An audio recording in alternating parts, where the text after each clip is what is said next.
सियालकोट में कौमी असेंबली के हल्के NA-75 डस्का में जिमनी इलेक्शन का मार्का करीब पहुंच गया है। इलेक्शन कमीशन ने प्रिजाइडिंग अफसरान के लिए स्मार्टफोन रखना लाजमी करार दे दिया है। हिदायत की है कि मोबाइल फोन लोकेशन ऑन रखें।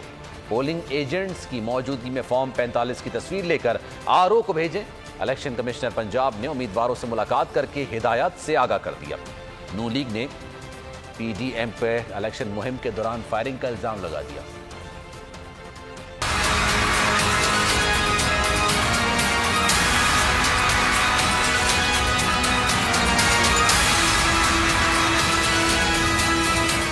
NA-75 डस्का में दोबारा जिमनी इलेक्शन का मार्का। 10 अप्रैल को पोलिंग के लिए तैयारियां मुकम्मल। इलेक्शन मुहिम का वक्त खत्म, पारा हाई। इलेक्शन कमीशन ने प्रिजाइडिंग अफसरान के लिए स्मार्टफोन रखना लाजिम करार दे दिया। इलेक्शन कमीशन की हिदायत के मुताबिक प्रिजाइडिंग अफसरान को मोबाइल लोकेशन ऑन रखना होगी। पोलिंग एजेंट्स की मौजूदगी में फॉर्म 45 की तस्वीर RO को भेजेंगे। इलेक्शन कमिश्नर पंजाब के सियालकोट में उम्मीदवारों से मुलाकात। हिदायत से आगाह कर दिया। कहा, पोलिंग के रोज या उससे पहले अरकान कौमी पंजाब असेंबली के हल्के में दाखिले पर पाबंदी होगी।